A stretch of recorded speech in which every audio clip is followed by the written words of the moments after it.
الوارث منا واجعل ثأرنا على من ظلمنا وانصرنا على من عادانا ولا تجعل مصيبتنا في ديننا ولا تجعل الدنيا أكبر همنا ولا مبلغ علمنا ولا تسلط علينا من لا يخافك فينا ولا يرحمنا اللهم اشرح صدورنا للإسلام ربنا حبب إلينا الإيمان وزينه في قلوبنا وكره إلينا الكفر والفسوق والعصيان واجعلنا من الراشدين اللهم اجعل جمعنا هذا جمعا مرحوما وتفرقنا من بعده تفرقا معصوما ربنا إنا نسألك من خير ما سألك منه نبيك وحبيبك محمد صلى الله عليه وسلم ونعوذ بك من شر ما استعاذك منه نبيك وحبيبك محمد صلى الله عليه وسلم وأنت المستعان وعليك البلاغ ولا حول ولا قوة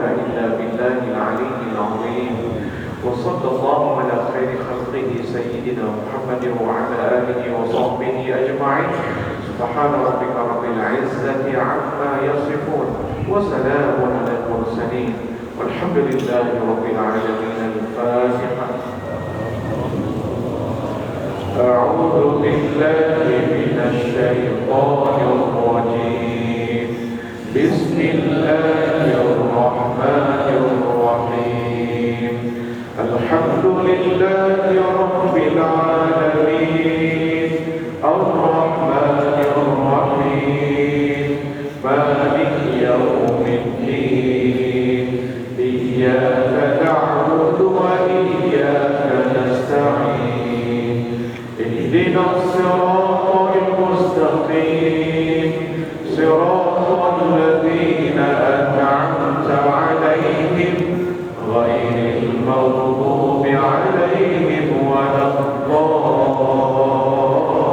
الضالين آمين دعواهم فيها سبحانك اللهم وتحيتهم فيها سلام وآخر دعواهم أن الحمد لله رب العالمين صلى الله وسلم على النبي سيدنا محمد وآله وصحبه أجمعين الله صلى الله وسلم على النبي سيدنا محمد وآله وصحبه أجمعين الله صلى الله وسلم على النبي سيدنا محمد وآله وصحبه أجمعين.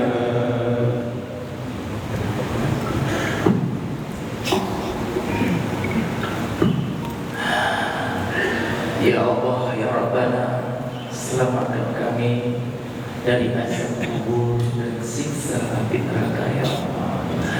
Ya salam, ya salam, ya salam.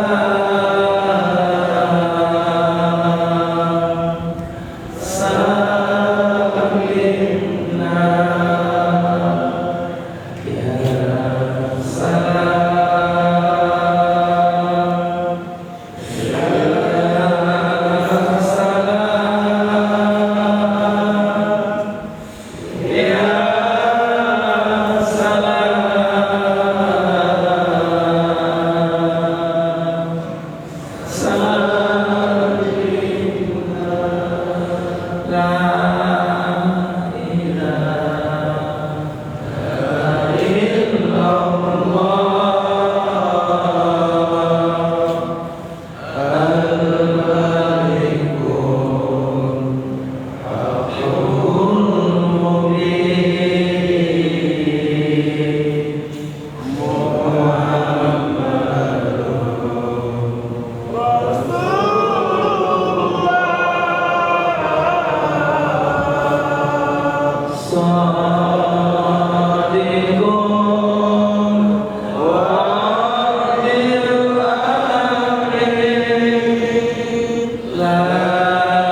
Al-Asatidatul Kiram, yang mulia para alim ulama, semua guru-guru kami hadir di sini, wabil khusus Ketua PKM, Pak Imam, Pak Kecil, Kampung Penjara ini, dan seluruh jemaah Arafah yang terdiri dari semua lapisan masyarakat. Alhamdulillah, dari Terindam juga hadir, dari Raider 112 bersama komandannya juga hadir, ya. Komandan Terindam juga hadir, dari kepolisian juga banyak hadir, dan semua masyarakat, dari pejabat-pejabat, masyarakat, pengusaha, pedagang, para dokter, alhamdulillah bersama kita makmurkan rumah-rumah Allah sebelum kita meninggalkan dunia ini. Karena mereka yang senang hobi istiqomah terus sampai akhir hayat subuh di masjid, insya Allah meninggalnya husnul khotimah. Dijaga ayat, karena semua kita akan kembali ke alam kubur, kembali ke alam barzakh. Teruslah kita istiqomah, kita ajak teman-teman kita untuk menjaga lima waktu berjamaah di masjid. Alhamdulillah di sini banyak para kameramen, ya. Kita bisa lihat di YouTube, di media sosial, kan, ya, beberapa orang banyak sekali sini berdakwah melalui HP yang punya HP, berdakwahlah. Tak kalah kita viral dilihat oleh seseorang mabuk, berzina, menjudi, dia lihat. Tak kalah dia lihat dapat hidayah, itu asbab dari share kita. Dan insya Allah besar sekali pahala kita. Ayahanda bunda ikhwatal iman, insya Allah ahad depan kita akan mengunjungi Masjid Al-Islahiyah. Masjid Al-Islahiyah, Masjid Kampung Lambu, kampungnya Pak Cik Zainal. Mana Pak Cik Zainal? Insya Allah ahad depan di Masjid Al-Islahiyah Lambu, mau arah ke rumah sakit jiwa, tapi jangan ke rumah sakit jiwa.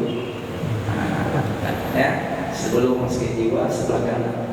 Mudah-mudahan hari terus kita ajak sahabat-sahabat kita, teman-teman kita untuk masuk dalam surga Allah. Carilah teman yang mengajak ke surga. Jangan cari teman yang mengajak ke neraka jahanam. Ini sudah saatnya kita satu persatu jamaah Arafah dipanggil oleh Allah Subhanahu wa taala.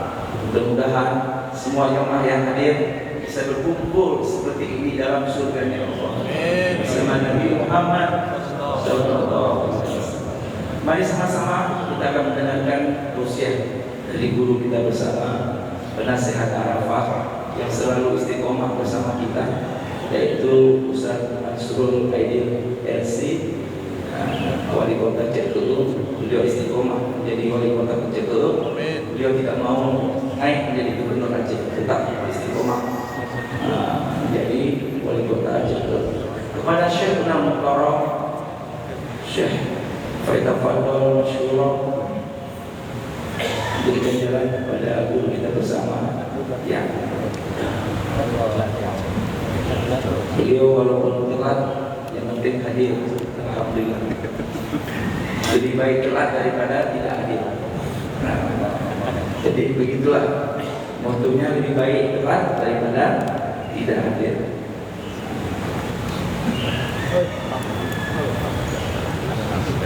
Ya. Kalau sekarang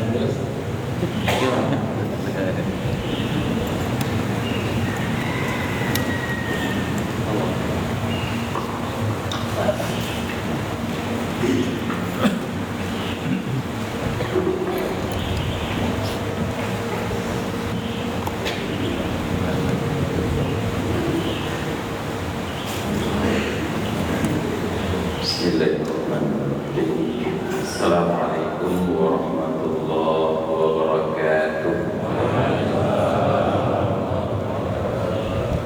Alhamdulillahilladzi habbaba ilaina al-iman wa zayyanahu fi qulubina wa karraha ilaina al-kufra wal fusuqa wal 'isyan wa ja'alana minal rasyidin. Allahumma shalli wa sallim ala nabiyyina wa habibina wa syafi'ina wa maulana Muhammadin asyrafil anbiya'i wal mursalin al-mab'uuthi rahmatan lil 'alamin wa ala alihi wa sahbihi ajma'in. Wa qala Allah ta'ala fil Qur'anil 'azim wa'tasimu bihablillahi jami'an wa la tafarraqu واذكروا نعمة الله عليكم إذ كنتم أعداء فألف بين قلوبكم فأصبحتم بنعمته إخوانا. صدق الله العظيم وبلغ رسوله النبي الحبيب الكريم ونحن على ذلك من الشاهدين والشاكرين والحمد لله رب العالمين. وبعد Alhamdulillah, syukur kehadirat Allah Subhanahu wa taala.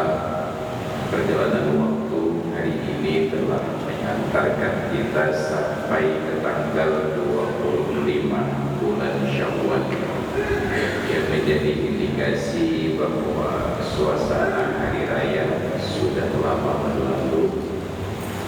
Dan saya yakin walaupun ada terlebih dan kerupuk di rumah sudah akan lebih dan lain, insyaallah.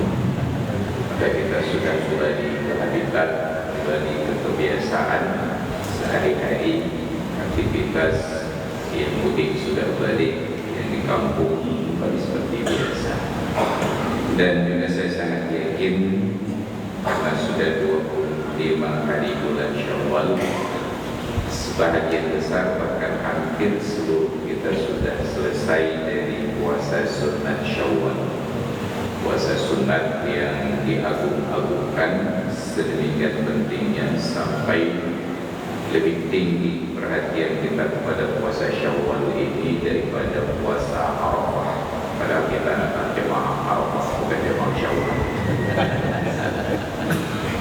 Sedangkan di dalam Islam oleh Rasulullah berikan tuntunan bahwa puasa sunnah yang paling tinggi derajatnya nomor satu adalah puasa Arafah dan yang kedua adalah puasa Asyura.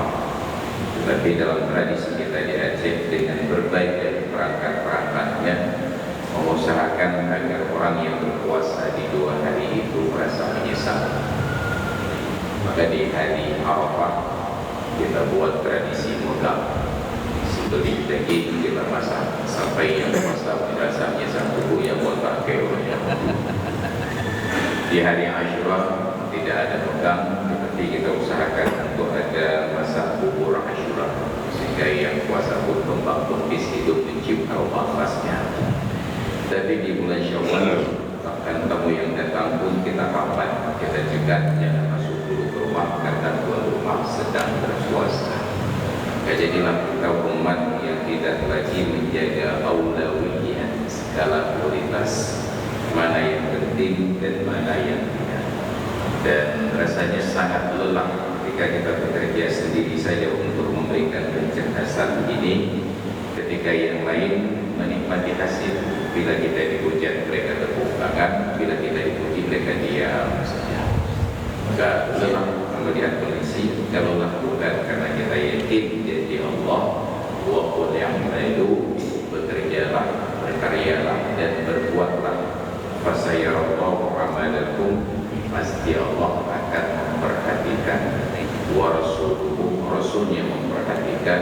Wal mu'minun, dan orang-orang beriman memperhatikan. Maka dampak dari perhatian itu, jadilah saya terpilih sebagai wali kota yang tidak pernah dihati-hati. Alhamdulillah, wali kota Jakarta. Maka salawat dan salam kita hadiahkan kepada junjungan alam Nabi kita Muhammad sallallahu alaihi wasallam, keluarga dan sahabat sekalian yang telah memberikan tuntunan nilai-nilai akhlak universal yang diterima di semua zaman, di semua tempat dan oleh semua golongan. Beliau yang mendakwahkan Islam yang inklusif, berlaku untuk semua orang dan standarnya sama untuk semua orang. Tidak lebih golongan tertentu daripada golongan yang lain. Walaupun sekarang ada pihak-pihak yang ingin melebihkan diri daripada golongan yang lain. Padahal Nabi menyatakan, ala fa inna kullakum min Adam wa Adam min turab fala fadla li'arabiyyin ala ajamiyyin illa bittaqwa. Ketahui bahwa semua kalian berasal dari Adam. Ini sebelum manusia mengenal teori evolusi, semua kalian berasal dari Adam. Wa Adam min turab, dan Adam Allah ciptakan dari tanah. Fala fadla li'arabiyyin, maka tidak ada kelebihan khusus yang Allah berikan untuk golongan Arab ala ajamiyyin, daripada golongan Ajam yang non-Arab, illa bittaqwa, kecuali karena derajat takwa. Kita tidak perlu merasa inferior bahwa kita yang non-Arab ini tidak mendapatkan surga yang sama dengan orang-orang yang Arab. Saya sedih ketika Islam datang untuk menghapus kasta-kasta, lalu di dalam Islam kita membangun kasta-kasta yang baru, standar-standar yang baru. Padahal Rasulullah adalah manusia yang paling mulia. Ketika berkawin, menikahi wanita dari berbagai golongan, baik yang Arab ataupun yang non-Arab, yang Bani Israel ataupun yang non-Bani Israel. Maka salah seorang istri Nabi adalah Safiyah binti Huyai. Beliau ini jadi keturunan keturunan Bani Israel. Ketika beliau sebagai satu-satunya wanita berdarah Bani Israel yang menjadi istri Nabi, maka setiap kali kumpul istri-istri Nabi mengadakan arisan, beliau ini menjadi bahan cemooh. Karena tidak ada kawan untuk curhat dan mengadu, beliau mengadu kepada Rasulullah.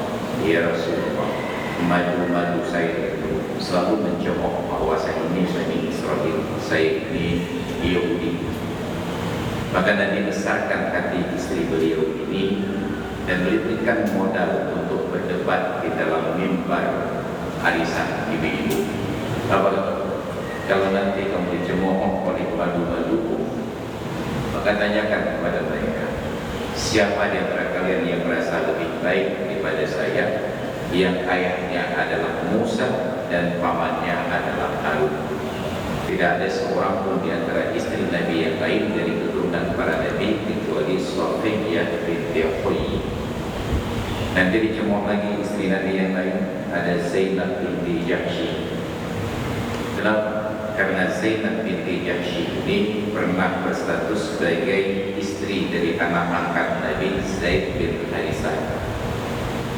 Maka dalam keadaan terpukul selalu dicemooh, dalam bahasa Inggris ibib, oleh madu-madu yang lain.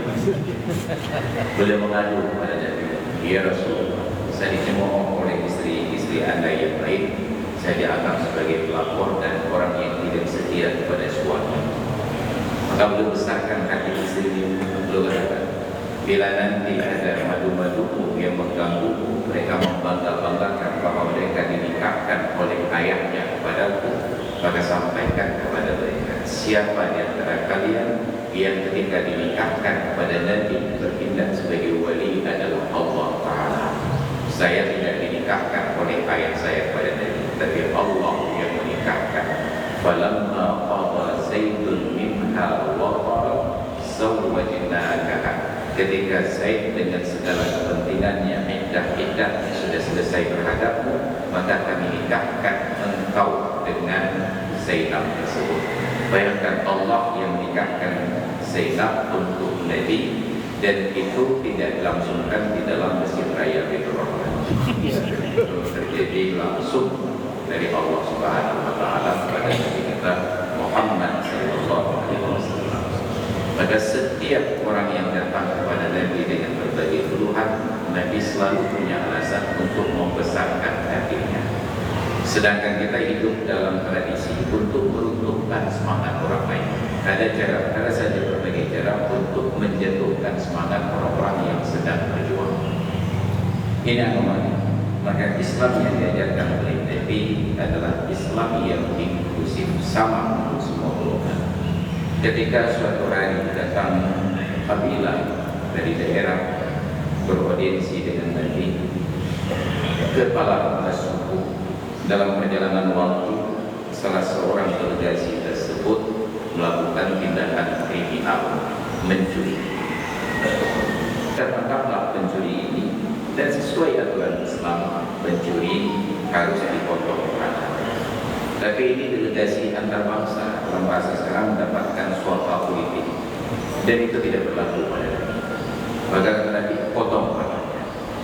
Jadi kepala-kepala suku ini merasa tidak nyaman karena sebagai kaum negara mereka dipidana. Mereka datang ke sahabat-sahabat Nabi yang senior untuk istighfar, minta syafaat agar Nabi memberikan sedikit pengecualian. Maka datanglah sahabat-sahabat ini merayu Nabi supaya delegasi-delegasi tersebut dimaafkan karena mereka ada kekebalan diplomatik. Apa kata Nabi? Inilah yang menyebabkan kebinasaan umat-umat sebelum kalian. Karena apabila yang mencuri di kalangan mereka orang-orang miskin, mereka tegakkan aturan hukum. Tapi ketika yang mencuri adalah pembesar dan penguasa, mereka abaikan. Demi Allah, jangankan anak-anak mereka, bahkan andai kata Fatimah binti Muhammad mencuri, labaqtu yadaha, pasti aku potong tangannya. Islam yang inklusif, tidak membeda-bedakan aturan hukum antara keponakan dengan yang bukan keponakan. Tapi kita hidup di zaman eksklusif, maka kita selalu mencari akses terhadap kekuasaan agar pelanggaran-pelanggaran kita terlindungi. Alhamdulillah.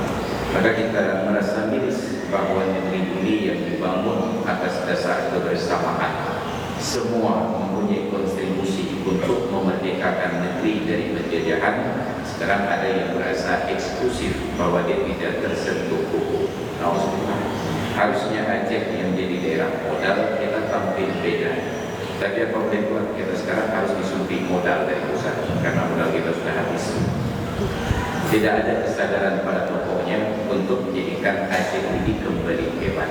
Maka dulu Aceh terkenal dari berbagai sisi. Kita jaya di laut, kalau bahasa angkatan laut itu jelas kita jaya panik. Kita jaya di darat, cuma kita tidak jaya di angkasa karena kita belum ada pesawat untuk terbang dan tidak ada manusia yang mau terbang di masa itu kecuali dari Pulau Jawa, namanya Gatot Kaca. Hanya beliau yang mau terbang pada masa itu. Dulu kita hebat di bidang militer, kita hebat, menjadi satu-satunya negeri yang tidak mampu ditaklukkan oleh penjajah dari negara manapun. Walaupun 70 tahun lebih Belanda bercokol di Aceh, tetapi tidak mampu membentuk sebuah pemerintahan yang stabil, selalu dianggap. Dan orang Aceh berperang habis-habisan. Ketika seluruh wilayah Republik Indonesia kembali dikuasai pada agresi militer Belanda yang kedua, satu-satunya daerah yang mereka trauma datang adalah ke Aceh. Bayangkan kali pertama pecah perang Belanda dan Aceh, yang tewas langsung jenderalnya. Bayangkan, tidak pernah terjadi dalam perang manapun jenderal tewas di hari pertama. Tapi di Aceh hari pertama langsung jenderal yang tewas. Mereka tidak berani lagi berperang. Jangankan menghadapi yang laki-laki, dengan perempuannya saja mereka kalah.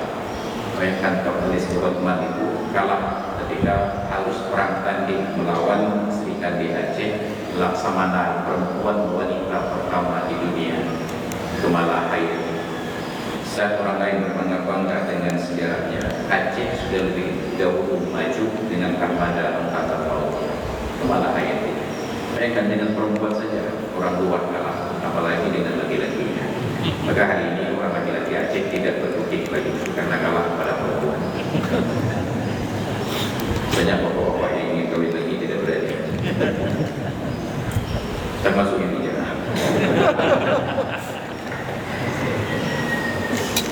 Satu arahnya adalah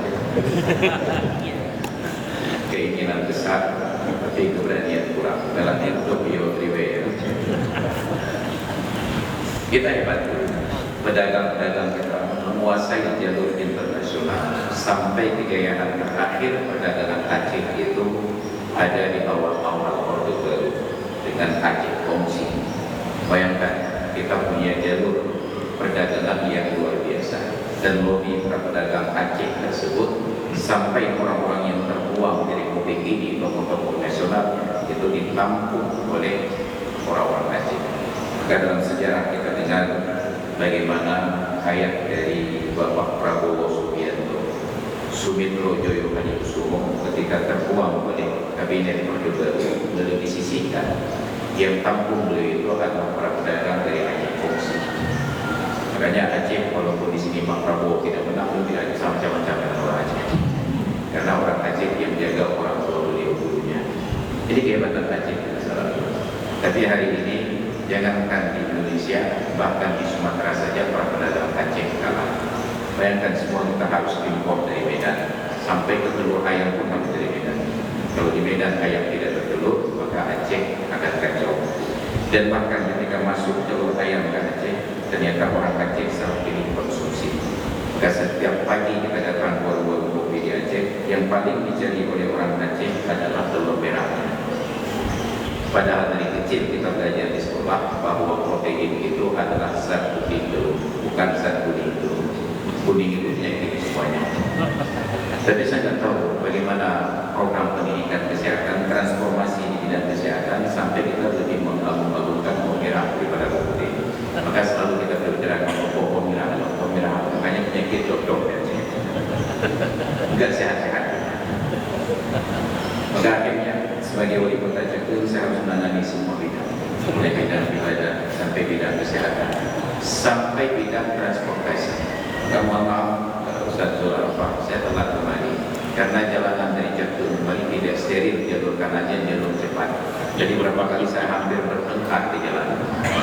Bayangkan, sudahlah tidak ada lampu menyala di belakang, lampu merahnya tidak nyala, dia ambil jalur kanan lambat, mati. Maka setiap kali saya melihat kendaraan yang laju pelan tanpa lampu menerang di belakang, setiap kali melewati kendaraan begini saya berdoa kepada Allah, ya Allah, mudah-mudahan ada relawan yang bersedia menabrak mereka. Kenapa sampai nyawanya sendiri harus orang lainnya? Sudah lambat melaju di jalur paling kanan, kemudian tanpa tanda-tanda. Alhamdulillah. Maka kalau setelah saya yang menjadi Dirlantas Polda Aceh, ini dulu saya bilang. Kenapa? Karena orang Aceh bersyariat Islam dan barometer terendah syariat itu kata Nabi, wa adnaha imaqatul adza anil thariq, menghindarkan gangguan dari jalanan. Tapi jalanan Aceh, jalanan yang paling tidak standar, baik internasional ataupun standar nasional. Jalan tol itu sepanjang jalan dalam interval jarak tertentu ditulis jalur kanan hanya untuk mendahului, tapi di Aceh jalur kanan untuk santai. Ini anomali lagi, dan tidak ada yang merasa tersinggung kecuali saya saja. Maka bagi Aceh semua harus tepat. Maka kita merasa sedih. Rakyat yang seharusnya bisa sejahtera, bisa bahagia, jangankan untuk kaya, bahkan untuk bahagia tidak mampu gitu. Saya kritik selalu para penguasa, walaupun saya juga berikutnya. Terakhir kemarin saya ingat khatib Jumat di Masjid Raya Baitur Rahman, hadir Bapak PJ Gubernur Aceh, Bapak Bustami bin Hamzah. Saya menyebutkan bin karena istri beliau Melani binti Subarni, tapi ditulis di Aceh Melani binti Hamzah. Oh, binti Bustami. Dan MPU kemarin seluruh pada itu fatwa MPU yang melarang seseorang ditulis nama suami di belakang namanya, karena seburuk-buruknya ayah tidak ada orang yang bisa mengganti ayah, karena ayah adalah pilihan Allah Ta'ala. Tapi segagah-gagah suami bila sepakat bisa diganti. Tapi saya sarankan kalau suaminya adalah PJ Gubernur, sebaiknya jangan diganti dulu sampai berganti jabatan. Ini adalah tidak ada yang dijaga dan bersuara. Kita sedih karena Aceh berbeda dari daerah lain sebab kita tidak sempat menyerap budaya Eropa. Orang Eropa itu mereka tidak hargai perempuan sama sekali. Kalau kita membaca sejarah, kenapa Eropa terkagum-kagum kepada sosok R.A. Kartini yang baru tanggal 21 April kemarin dirayakan. Mereka terkagum-kagum pada sosok Kartini dan kita pun ikut bantah juga mengagumi. Kenapa? Satu saja sebabnya. Mereka merasa heran kenapa ada seorang wanita dari negeri jajahan imperial mampu menulis dan membaca sehingga mampu berkorespondensi dengan pria-pria yang ada di Eropa. Mungkin tidak terasa aneh bagi kita kalau tidak mendalami sejarah. Tapi coba baca sejarah. Di Eropa, bahkan di Amerika yang menyatakan diri sebagai bapaknya demokrasi, itu sampai tahun 50-an orang perempuan belum diizinkan masuk universitas. Di Eropa, awal abad ke-20, tahun 1900 awal, orang perempuan tidak diizinkan untuk membaca apalagi menulis. Kalau didapati ada anak perempuan bahkan dari kalangan bangsawan di dalam kamarnya ada buku-buku bacaan, mereka itu dipidana subversif. Mereka ini dianggap pelanggaran kelas berat. Itu Eropa tahun 1900-an. Ketika di Aceh tahun 1600-an sudah ada perempuan yang menjadi laksamana bintang 4 angkatan laut. Maka mereka ingat bagaimana sosok Kartini yang lahir di Pulau Jawa di bawah kolonial Belanda tiba-tiba pandai membaca dan menulis. Maka ini anomali di dalam sejarah. Kita bangsa yang hebat, bangsa yang besar, tetapi kebesaran tersebut tidak dijaga dan tidak dirawat dengan baik. Jadi kita sedih ketika negeri yang diberikan peluang hebat dan baik ini tidak kita jaga warisan. Kalau bahasa kerennya kami di Kota Madia itu tidak dijaga legasinya. Apa itu?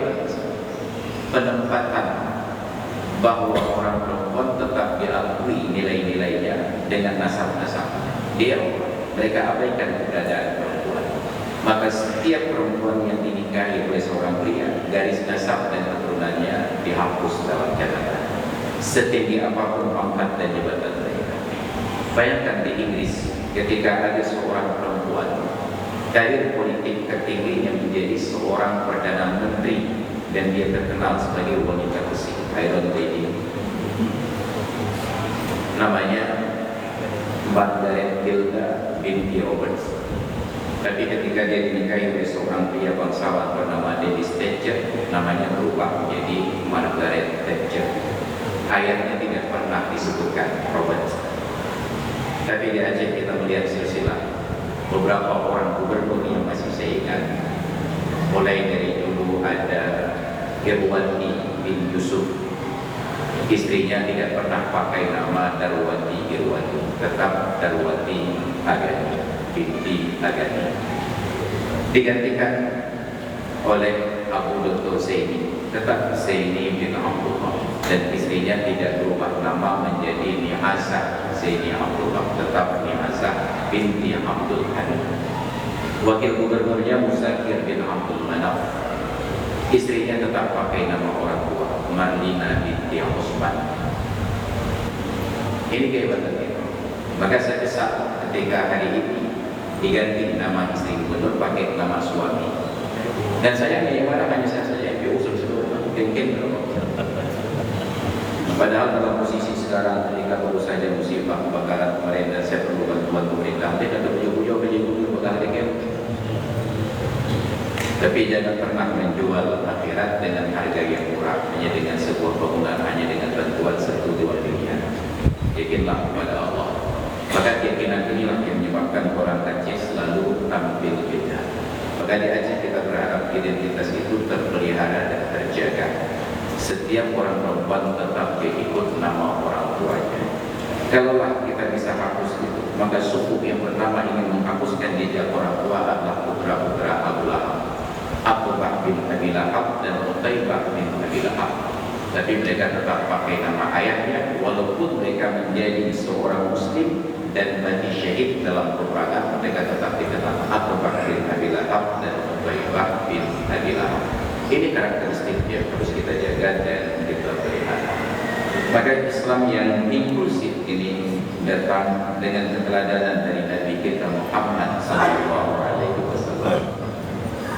Beliau walaupun jabatannya adalah presiden, tetapi beliau tidak dipanggil dengan sebutan ya Rais, ya Amirul Mukminin, ya Sahibas Sumumi. Beliau tetap dipanggil ya Rasulullah dalam sederhana.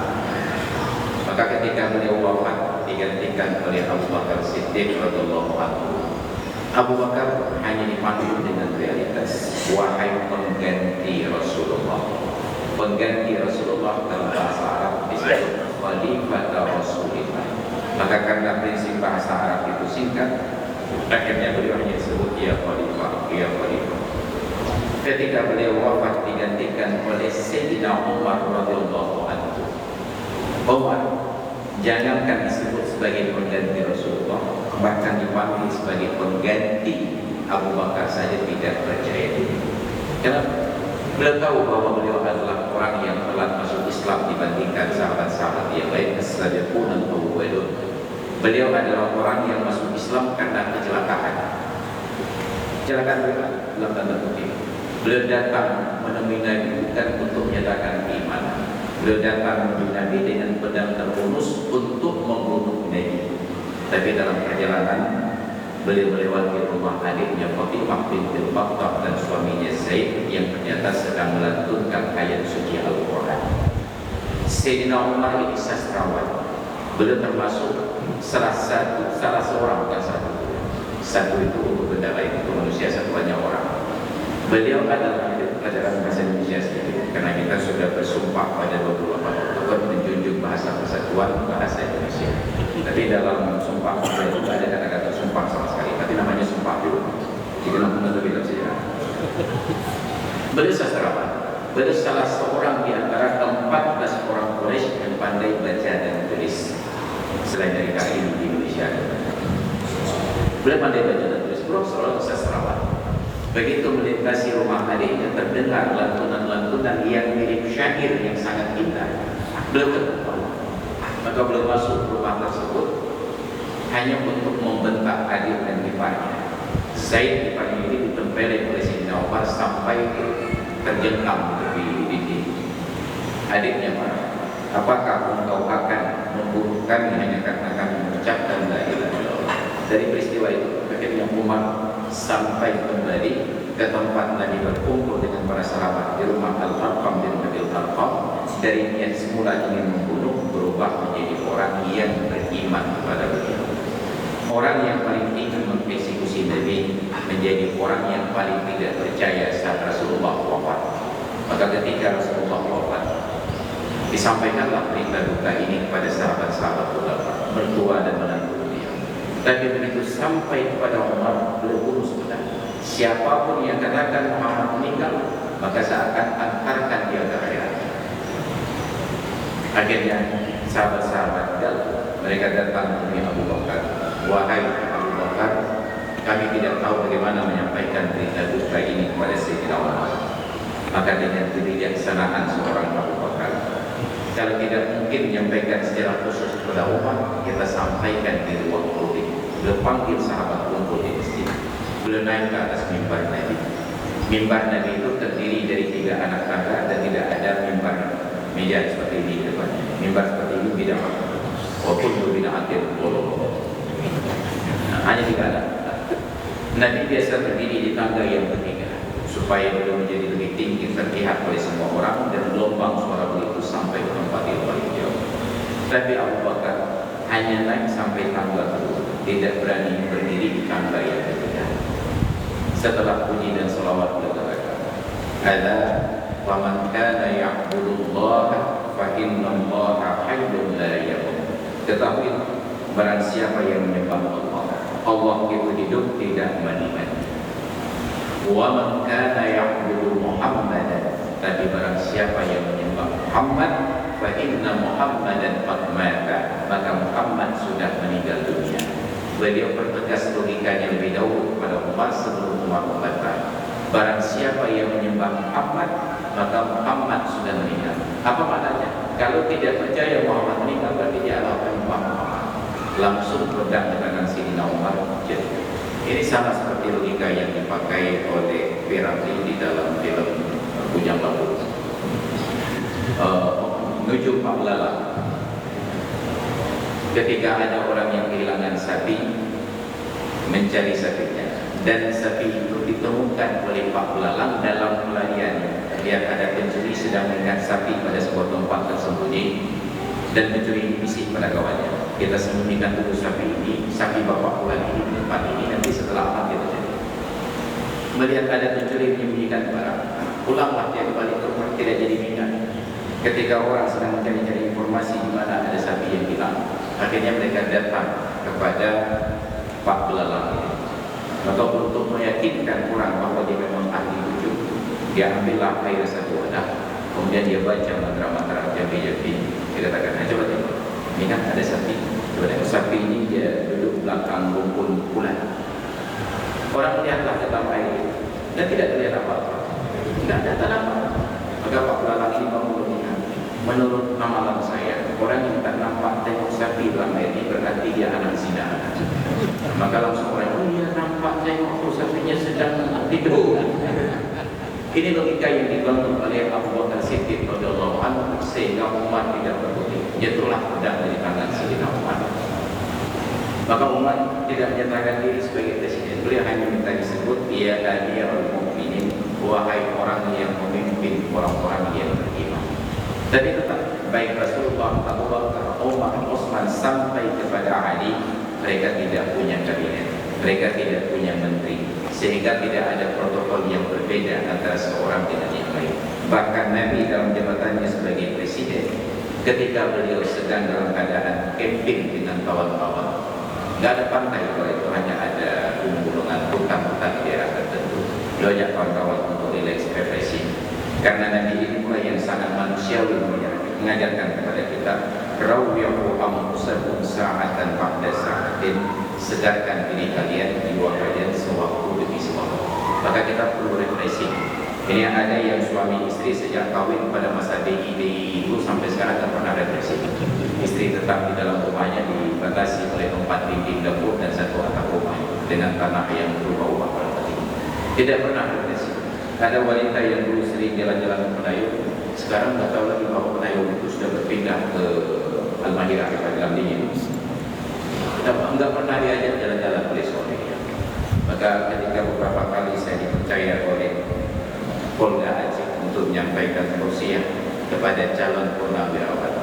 Bayangkan mereka yang sedang dalam masa persiapan pensiun ini dibekali modal untuk memulai usaha. Ini bapak-bapak kami misalnya modal 50 juta, 100 juta, 150 juta untuk mulai usaha. Bayangkan orang sudah hampir meninggal dunia baru mulai usaha. Maka giliran saya provokasi. Bapak-bapak yang bergabung dalam dinas kepolisian ini dalam usia remaja, ada perjanjian dengan negara, tidak akan kawin masa dinas 2 tahun pertama. Kemudian sudah diizinkan untuk kawin, dan ketika kawin pun tidak sempat menikmati kebahagiaan dengan istri. Sudah siap-siap jalan dengan istri, ditelepon oleh komandan dan tidak ada pilihan kecuali jawaban siap. Tidak sempat antar istri jalan-jalan, tidak sempat antar anak jalan-jalan, tidak sempat, sampai akhirnya Anda menjelang pensiun, ada sisa umur sedikit lagi sambil menanti malaikat maut untuk menikmati sisa-sisa usia. Lalu di sisa waktu ini Anda ingin memulai usaha ini, tebus kesalahan masa lalu. Yang dulu nggak sempat antarkan anak ke sekolah, anak nggak bisa diantar lagi karena sudah berkeluarga. Tebus dengan antarkan cucu. Setidak-tidaknya kalau anak lupa berdoa saat Anda meninggal dunia, masih ada cucu yang berdoa. Yang dulu tidak sempat mengajak istri untuk jalan-jalan, sekarang ajak istri jalan-jalan. Yang sudah tidak punya istri, ajak istri orang lain.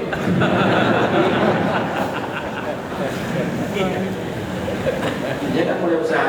Sekarang menikmati hasil usaha. Bila Anda lupa berinvestasi ketika masa itu, maka sekarang masanya untuk menikmati penderitaan. Maka kita perlu diingatkan untuk persiapan hari-hari yang akan datang. Ini kondisi kita sekarang.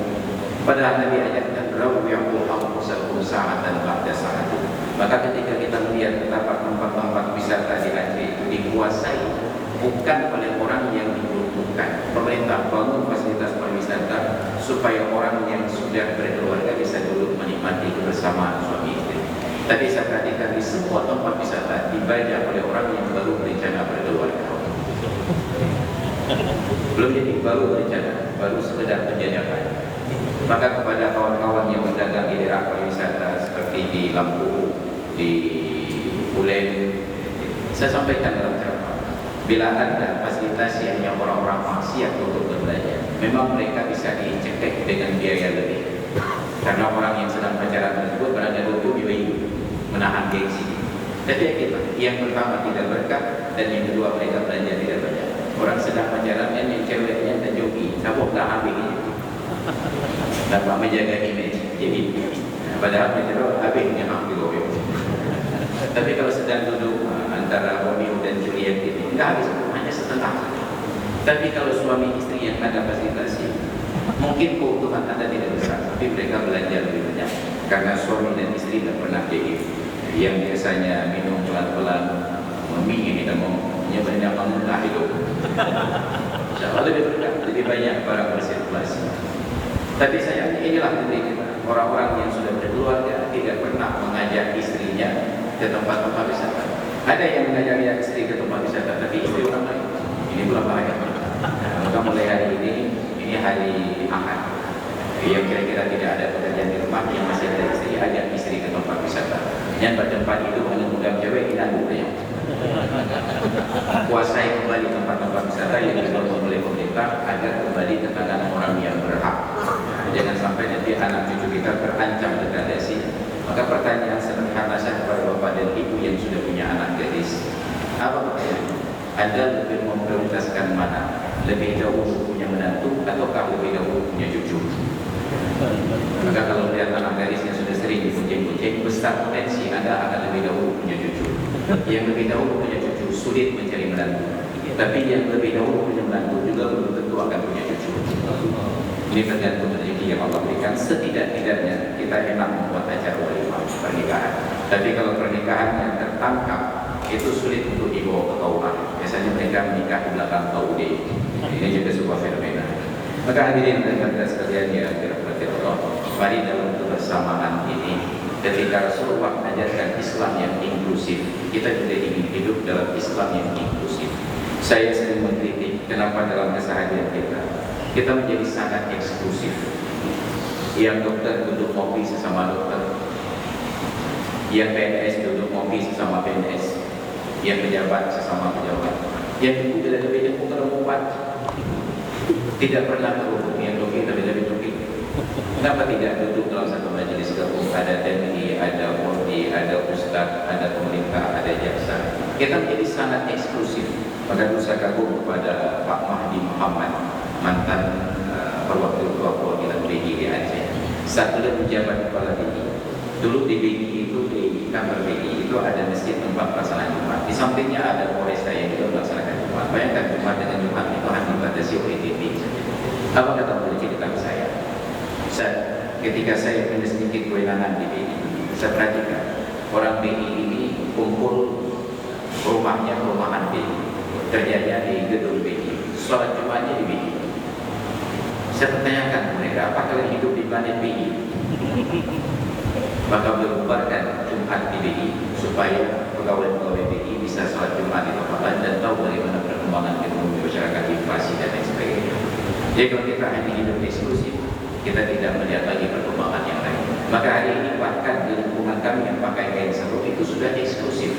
Dan kami tidak tahu lagi realitas apa yang dialami oleh masyarakat. Maka kalau sekarang kita melihat hampir tidak ada suara dari guru-guru kita, itu mungkin salah satu penyebabnya karena terlalu eksklusif. Guru-guru kita tidak melihat lagi yang celana pendek bertebaran sepanjang jalan di Aceh. Saat kita kritik karena kita hidup dalam realitas yang inklusif, kita dibuka kembali, diprotes oleh guru kita. Ikutlah itu bocah turunnya rukun tuh. Saya dari Kuala Simpang naik mobil ke Banda Aceh, nggak melihat ada rukun tuh di jalan. Bagaimana mungkin kita akan melihat celana pendek kalau mereka dari pesantrennya naik mobil Alphard langsung diluruskan kursinya dan terbangun di kantor LPU. Karena memangnya, maka beda dengan ulama-ulama kita turun naik sepeda motor Vespa, Vespa aja ada dengannya duk tetapi di BI selalu. Maka mudah-mudahan eksklusivitas itu kita hapus pelan-pelan agar kita selalu diterima oleh semua golongan. Maka saya kagum ketika Arafah hadir untuk semua golongan. Dan saya protes ketika dua Arafah menjadi eksklusif. Arafah ada di atas semua golongan. Dakwah semua Arafah. Maka akhirnya terpaksa dihapus. Arafah untuk semua golongan menjadi inklusif, tidak lagi menjadi eksklusif. Maka kita senang melihat ada yang pakai seragam TNI, ada yang pakai seragam polisi, kemudian ada polisi dan TNI yang tidak berseragam, dan ada yang tidak ada sama sekali yang bukan TNI dan Polri yang pakai seragam TNI dan Polri. Maka hadirin dan sekalian ya, demikian provokasi dari saya pada pagi hari ini. Mudah-mudahan menjadi pengingat untuk saya sendiri dan kita semuanya. Mari kita berebut kembali tempat-tempat wisata untuk orang yang sudah berkeluarga. Jangan sampai disalahgunakan untuk kemaksiatan. Mari kita jaga anak-anak kita, jaga saja yang perempuan dulu. Insya Allah yang laki-laki akan beradaptasi. Karena yang laki-laki walaupun ada penyimpangan seksual sekarang, yakinlah tidak menyimpang seksual laki-laki dengan laki-laki tidak akan lahir bayi di luar nikah. Jadi demikian dari saya. Terima kasih atas perhatian. Mohon maaf atas segala kekurangan. Hadanallahu wa iyyakum ajma'in. Assalamualaikum warahmatullahi wabarakatuh.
salam-salaman.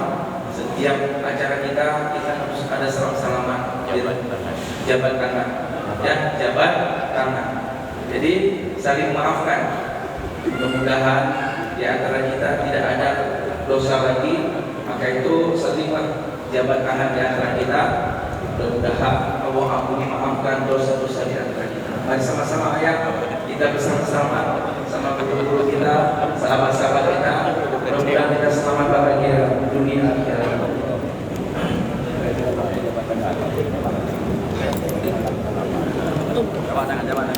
Ya